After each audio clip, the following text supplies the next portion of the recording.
सबसे पहले कुमार अभिषेक आपका रुख करते हुए, क्योंकि तमाम रैलियां आपने कवर करी हैं उत्तर प्रदेश में और आज दूसरे चरण का मतदान होना है 55 सीट पर। जो ये 55 सीट है और प्रधानमंत्री की जो ये रैली का कार्यक्रम है उसमें जो तमाम विकास के कार्य प्रधानमंत्री गिना रहे हैं, क्या विकास इन 55 सीटों पर हावी रहेगा या फिर यहां पर भी जातीय राजनीति हावी रहेगी?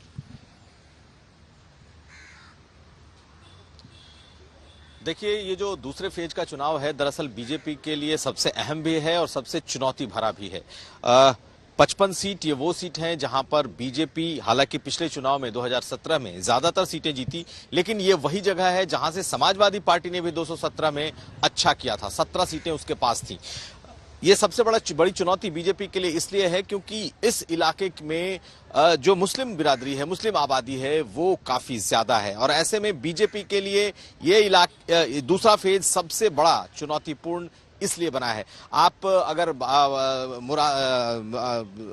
रामपुर देख लें, आप अगर संभल देख लें, तो यहाँ जो उनका समीकरण है वो बिल्कुल उनके हिसाब से फिट बैठता है। संभल में एमवाई फैक्टर जो है, एमवाई कॉम्बिनेशन जो है, मुस्लिम यादव समीकरण, वो वहां पर बेहतर स्थिति में है। रामपुर में आजम खान पार्लियामेंट भी जीते हैं, अब इस बार विधानसभा का चुनाव भी लड़ रहे हैं, कुछ देर पहले उनके परिवार ने भी वोट किया है। यहाँ की जो रफ्तार है वोटिंग की वो काफी ज्यादा दिखाई दे रही है।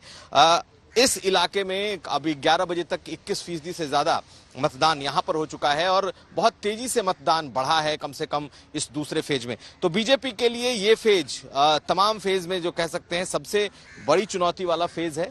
पहले फेज के बाद इस दूसरे फेज में जो लोगों का रुझान है, काफी ज्यादा लोग निकल करके आ रहे हैं। जब हमने यहाँ पर रामपुर में लोगों से बात करने की कोशिश की तो इस बार यहाँ तक कि लोगों ने भी कहा कि आज बड़े तसल्ली से लोग निकल रहे हैं। यहाँ तक कि आजम खान की बहू, उन्होंने कहा कि खौफ नहीं है, लोग बेखौफ होकर वोट डाल रहे हैं।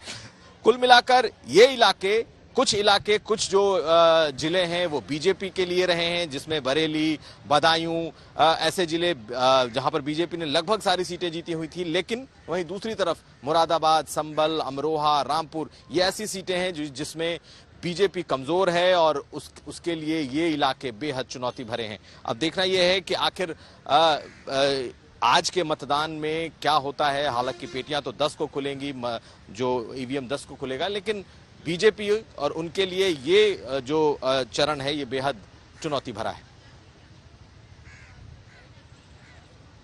बेहद चुनौती भरा चरण ये, और इसमें 55 सीटों पर वोटिंग हो रही है। इस वक्त मेरे सहयोगी बदायूं से आशुतोष मिश्रा जुड़ गए हैं। आशुतोष, देखिए बीजेपी डोमिनेंट रही है जिस इलाके में आप खड़े हैं वहां पर। ऐसे में जब आप तमाम लोगों से बातचीत करते हैं, उनका प्रथम तौर पर मुद्दा विकास होता है, शिक्षा होता है, रोजगार होता है। क्या बदायूं में भी यही मुद्दे दिखाई दे रहे हैं या फिर कुछ और तस्वीर सामने आ रही है?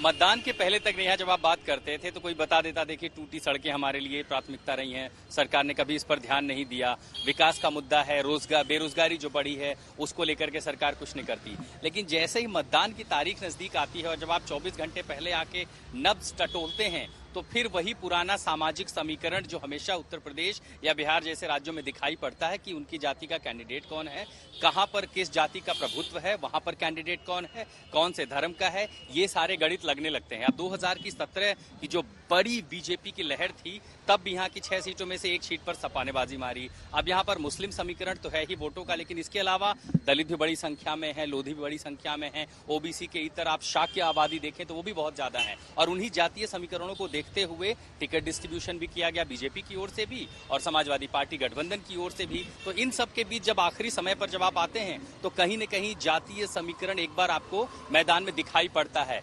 ताजा अपडेट आपको ये भी बताएं कि सुबह 6 से लेकर के 8 बजे तक वोटिंग की जो रफ्तार थी वो बेहद धीमी थी और लगा कि कहीं बदायूं एक बार फिर निराश ना करे। लेकिन 8 बजे के बाद जो रफ्तार पकड़ी है उसकी सीधी तस्वीरें मैं आपको सड़कों पर अगर दिखाऊंगा, जितने पोलिंग बूथ हैं, समाजवादी पार्टी के हों, बसपा के हों, कांग्रेस के हों, बीजेपी के हों, हर पोलिंग बूथों के बाद जो उनके एजेंट बैठते हैं, बड़ी संख्या में लोग निकले हैं घरों से। और जिस तरह की रफ्तार 7-8 बजे तक की थी, 8 बजे के बाद रफ्तार बदायूं ने पकड़ी है। शहरों में थोड़ा सुस्ती जरूर दिखाई पड़ रही है, लेकिन जितने गांव में आप जाएंगे, ग्रामीण इलाकों में, वहां बहुत जोरों से मतदान हो रहा है। बड़ी संख्या में लोग पोलिंग बूथों पर पहुंचे हैं। नेहा,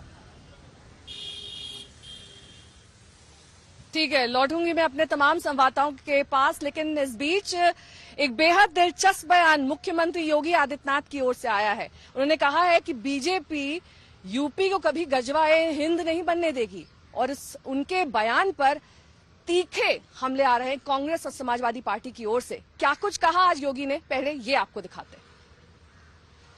जो लोग सपना देख रहे हैं गजवाई हिंद का, मैं बहुत स्पष्टता के साथ कह सकता हूं, ये नया भारत है। इस नए भारत में विकास सबका, लेकिन तुष्टीकरण किसी का नहीं। सबका विश्वास और सबके प्रयास को लेकर के सरकार चल रही है। ये नया भारत संविधान के अनुरूप चलेगा, शरीयत के अनुरूप नहीं। और मैं इस बात को भी स्पष्टता के साथ कह सकता हूं, गजवाए हिंद का सपना कयामत के दिन तक भी साकार नहीं होगा। उनके पास कोई मुद्दे नहीं है, तो वो हताशा और निराशा के अंदर ये बोल रहे हैं। हताशा निराशा में कह रहे हैं कि संविधान से देश चलेगा, शरिया से नहीं चलेगा। तो ये उनकी हताशा और निराशा है। देश संविधान से ही चल रहा है, संविधान से ही चलेगा और देश संविधान से, संविधान की वजह से ही आप कुर्सी पर बैठे हो। संवैधानिक कुर्सी पर बैठ करके आप ऐसे बयान देते हो, तो ये आपकी हताशा और निराशा को दर्शा रहा है। चुनाव में हार के डर से हताश निराश भारतीय जनता पार्टी और योगी जी अब गजवाए हिंद, मजहब, उन्माद जैसे शब्दों का प्रयोग करके उत्तर प्रदेश के चुनाव को सांप्रदायिक करने का आखिरी प्रयास कर रहे हैं। आदरणीय योगी जी, उत्तर प्रदेश का चुनाव आपकी विफलताओं पर होगा। हिमांशु मिश्रा मेरे सहयोगी इस वक्त मेरे साथ जुड़ गए हैं सीधे बिजनौर से। हिमांशु, जब आप बिजनौर का रास्ता तय करते हैं तो वहां पर सड़क के गड्ढे ही बता देते हैं कि बिजनौर में दरअसल कितना विकास हुआ है, लेकिन विकास तो अब पीछे एक मुद्दा रह गया है। यहाँ पर तो 80-20 ध्रुवीकरण, इसके साथ साथ जिस तरीके से गजवा हिंद, ये तमाम शब्द जो चुनाव के इर्द गिर्द नजर आते हैं आज भी दिखाई दे रहे हैं। आज दूसरे चरण का मतदान होना था और एक बेहद विवादास्पद बयान योगी की ओर से। देखिए, बिल्कुल ये बात सही है कि विकास बहुत पीछे छूट गया है। विकास का मुद्दा उत्तर प्रदेश के चुनाव के अंदर, ये बात सही है कि जब मैं दिल्ली से बिजनौर आ रहा था तो गड्ढे बहुत थे सड़क में, लेकिन उनको शायद काउंट नहीं किया जाता है जब चुनाव होते हैं। और चुनाव के समय पर जिस तरीके के मुद्दे नजर आ रहे हैं, वहाँ महंगाई, बेरोजगारी, शिक्षा, ये मुद्दे नहीं हैं। मुद्दे हैं गन्ना वर्सेस जिन्ना। क्या गन्ना वर्सेस जिन्ना इस पे चलेगा या गर्मी और चर्बी चलेगा, यही वो मुद्दे हैं जहां पर चुनाव हो रहा है। और ये बात सही है कि उत्तर प्रदेश के अंदर विकास के मुद्दे जो हैं वो बहुत पीछे छूट जाते हैं जब भी चुनाव होते हैं। और इसीलिए आप देखिए कि लगातार दोनों तरफ से जो है वो बयानबाजी हो रही है, चाहे योगी आदित्यनाथ की तरफ से हो रही हो या फिर विपक्षी दलों की तरफ से हो रही है। आज योगी आदित्यनाथ ने गजवाए हिंद की जो बात कही, उन्होंने ये कहकर साफ कर दिया कि देखिए हम किस तरीके की चुनाव चाहते हैं। या फिर योगी आदित्यनाथ ने 20 और 80 का जो फार्मूला उन्होंने कहा था उसको भी उन्होंने क्लियर कर दिया।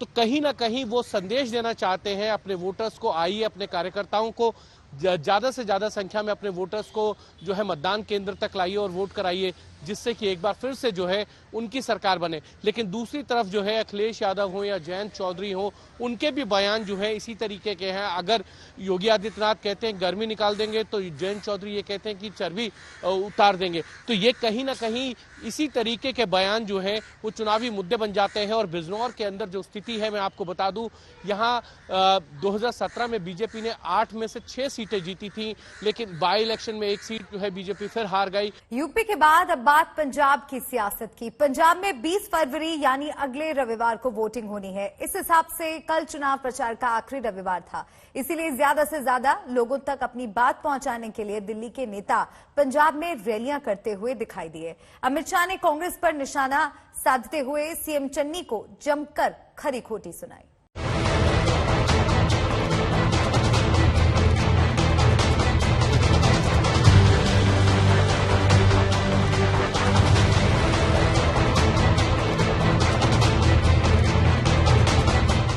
पंजाब में 20 फरवरी की तारीख जैसे जैसे नजदीक आ रही है, वैसे वैसे नेताओं के बयान आक्रामक और वादे आकर्षक होते जा रहे हैं। सभी पार्टियां अपनी सियासी मार्केटिंग के जरिए वोटरों को मनाने की आखिरी कोशिश में जुटी हुई हैं। दिन संडे का था, इसीलिए ज्यादा से ज्यादा लोगों को अपनी मन की बात पहुंचाने के लिए दिल्ली के बड़े बड़े नेता पंजाब में दिखाई दिए। भले ही आज पंजाब के मुख्यमंत्री चरणजीत सिंह चन्नी के लिए राहत भरा दिन था, लेकिन नेताओं के निशाने पर वो टॉप पर रहे।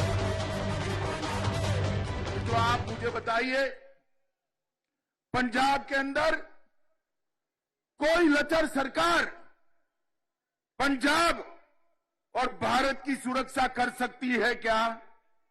जोर से बोलिए, कर सकती है क्या? ये चन्नी के नेतृत्व में पंजाब सुरक्षित रह सकता है क्या? अरे भाई, कोई कॉमेडी फिल्म नहीं चलानी है, देश चलाना है। जरा तो संजीदगी से बात करो। और एक केजरीवाल साहब जो सिर्फ और सिर्फ वोटों की राजनीति करते हैं, उनका सुरक्षा से कोई लेन देन नहीं है। गत चुनाव को याद करना, इनकी चली तो सारे आतंकवादियों को फिर से रिवाइव कर देंगे भैया, रिवाइव कर देंगे। अवैध खनन मामले में सीएम चन्नी को मिली क्लीन चिट के बाद कांग्रेस बीजेपी पर और आक्रामक हो गई है। आज पंजाब प्रचार में पहुंची प्रियंका गांधी ने चन्नी को मिली क्लीन चिट के जरिए बीजेपी पर कई गंभीर आरोप लगाए। कांग्रेस शुरू से ही अवैध खनन मामले में सीएम चन्नी का नाम बीजेपी का एक षड्यंत्र बताकर प्रचार कर रही थी। चन्नी साहब के खिलाफ इतना बड़ा वार इसलिए हो रहा है क्योंकि सब जानते हैं, भाजपा की सरकार जो केंद्र में है वो भी जानती है कि चन्नी जी एक नई राजनीति को यहाँ से शुरू कर रहे हैं, इसीलिए उन पर वार हो रहा है। पूरी तरह से एक राजनीतिक वार है। प्रियंका गांधी की सीएम चन्नी की सत्ता में वापसी के दावे में कितना दम है, ये तो 10 मार्च को पता चलेगा। लेकिन अरविंद केजरीवाल ने पंजाब चुनाव पर अपनी सियासी भविष्यवाणी से सबको चौंका दिया। इसके लिए उन्होंने बाकायदा सीएम चन्नी की सियासी कुंडली जनता के सामने पेश की। चन्नी साहब 2 सीटों से लड़ रहे हैं, खडूर साहब से और भदौर से, चमकौर साहब से और भदौर से।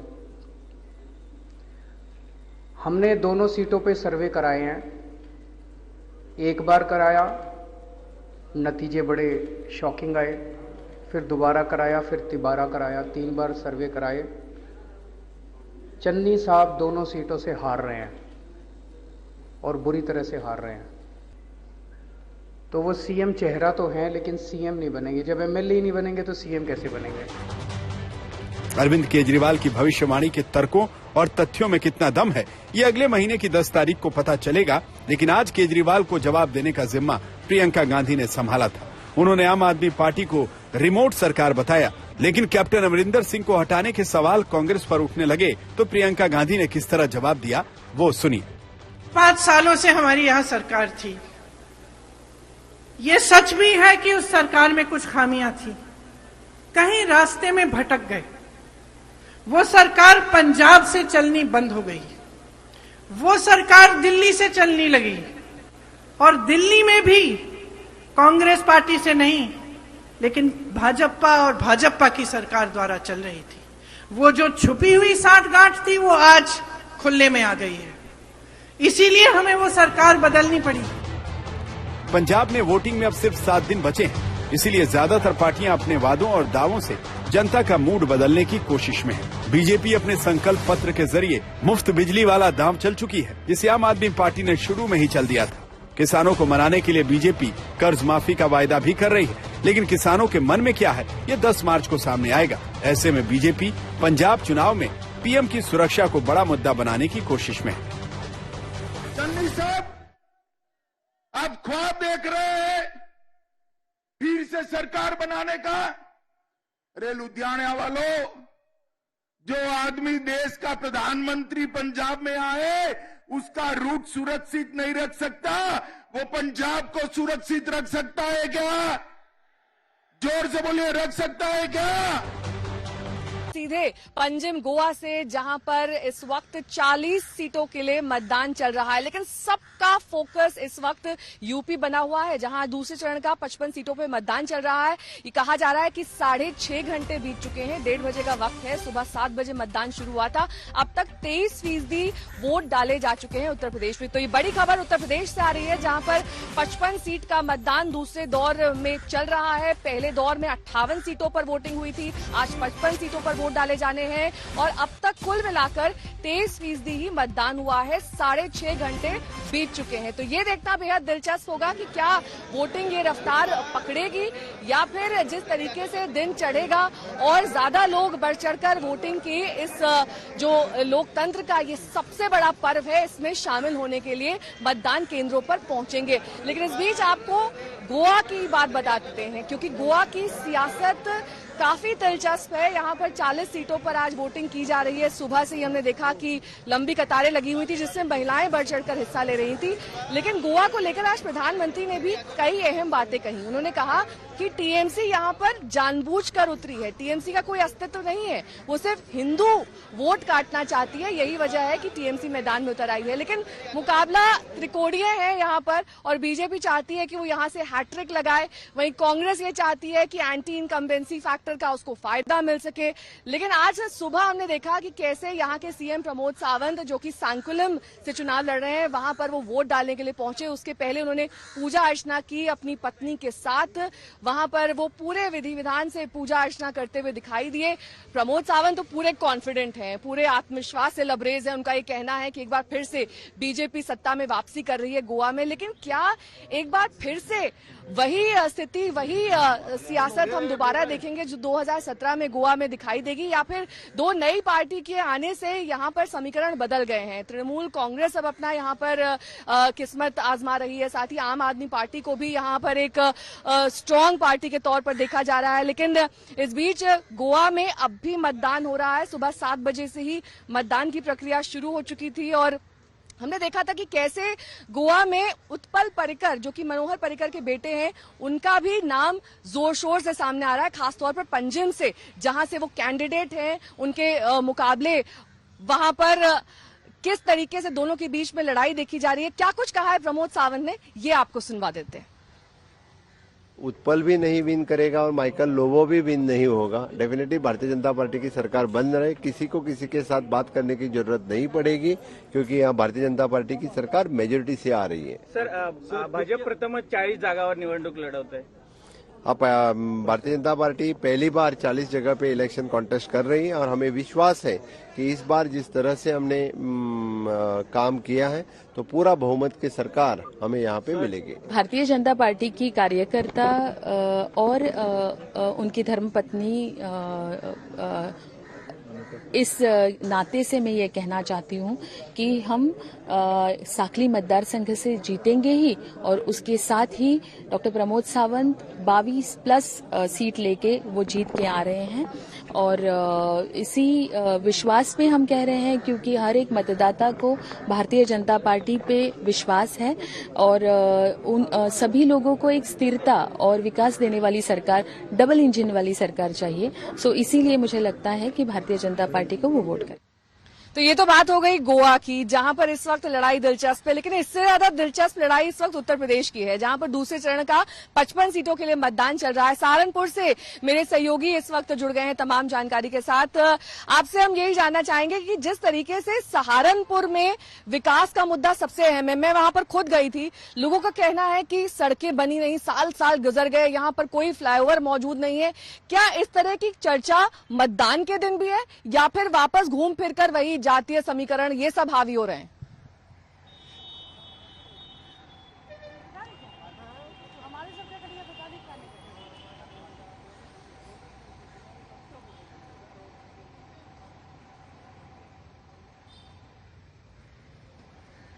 संतोष, आपको मेरी आवाज आ रही है? शाहजहांपुर में हूँ, सहारनपुर में, मैं शाहजहांपुर में हूँ जी। सवाल दोहराए।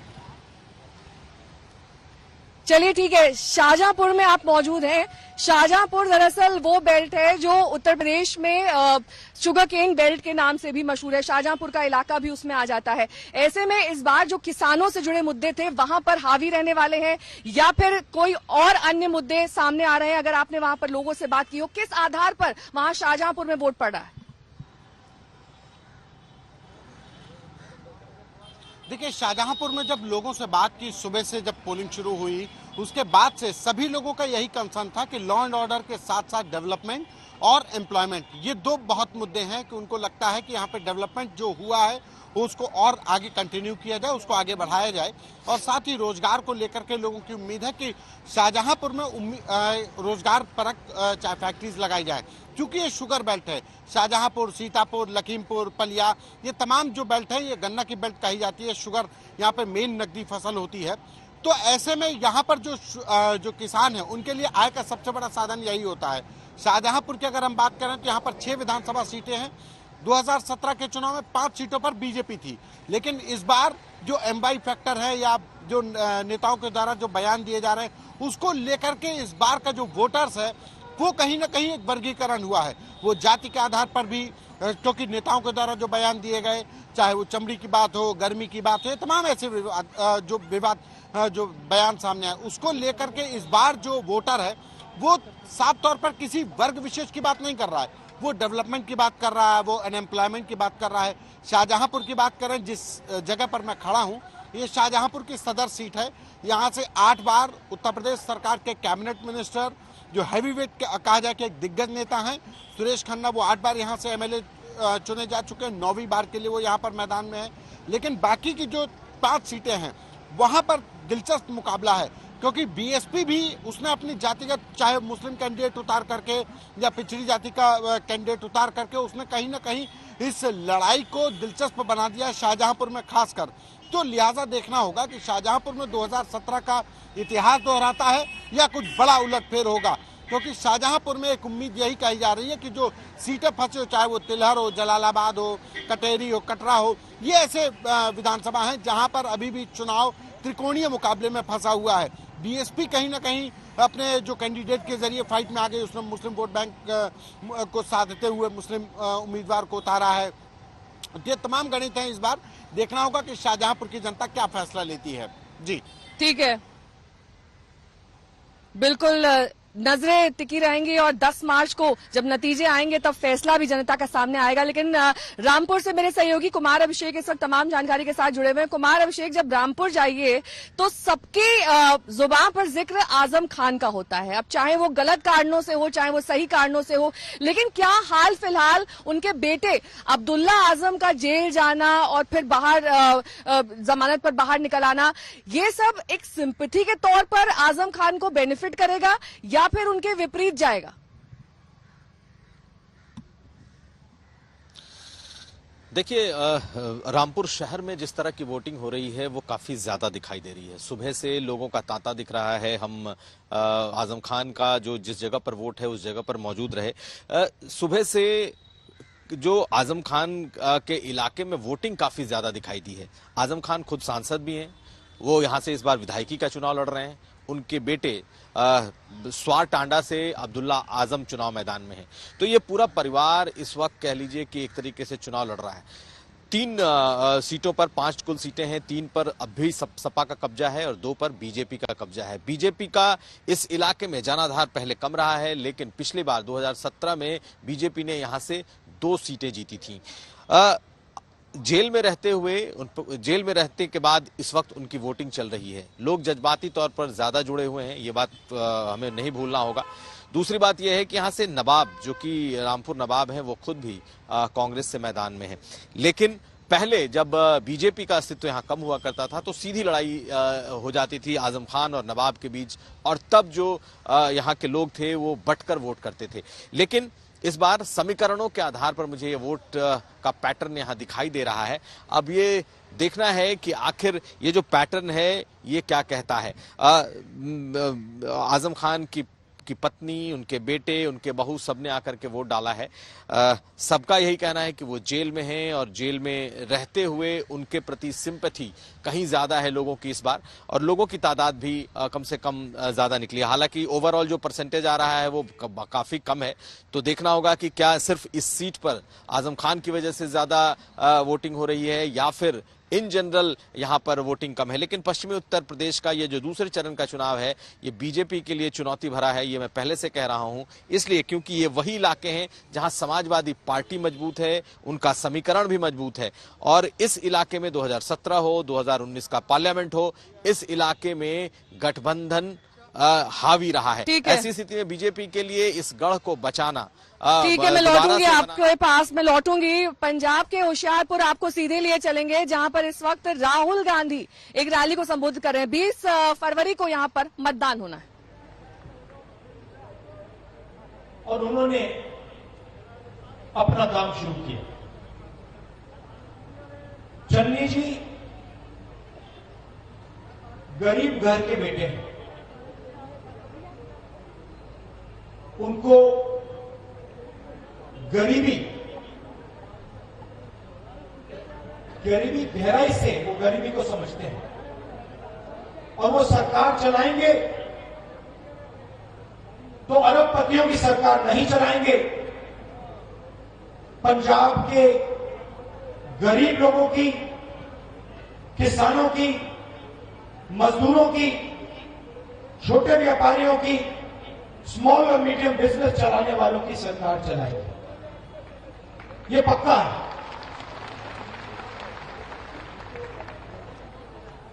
आज देश में हर प्रदेश में बेरोजगारी फैल रही है।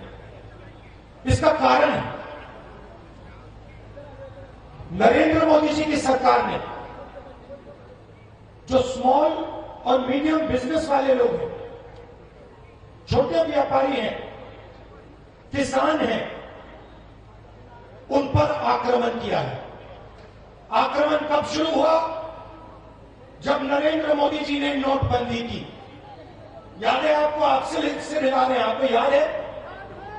याद है? आप बैंक के सामने जाके खड़े हुए थे, आप खड़ी हुई थी लाइन में, आपने किसी अरबपति को खड़ा देखा? कोई एक था, उसमें आपने किसान देखे, मजदूर देखे, गरीब लोग देखे, छोटे व्यापारी देखे, दुकानदार देखे, मगर अरबपति नहीं देखे। आपके जेब में से पैसा निकाला, होशियारपुर के जो छोटे बिजनेसेस हैं, किसान हैं, उनके जेब में से पैसा निकाला और सीधा हिंदुस्तान के 2-3 अरबपतियों की जेब में डाल दिया और आपसे कहा काले धन के खिलाफ लड़ाई। नरेंद्र मोदी जी अपने भाषण में, हर भाषण में कहते थे 15 लाख रुपए मैं बैंक अकाउंट में डाल दूंगा। डाल दिया? मिल गया किसी को? ना। कहते थे 2 करोड़ युवाओं को रोजगार दूंगा, 2 करोड़ युवाओं को रोजगार दूंगा। मिल गया? आज नरेंद्र मोदी अपने भाषण में रोजगार की बात क्यों नहीं करते? नरेंद्र मोदी जी अपने भाषण में काले धन की बात क्यों नहीं करते? पंजाब में उनकी मीटिंग है, आप उनका भाषण सुनिए, रोजगार के बारे में एक शब्द नहीं कहेंगे।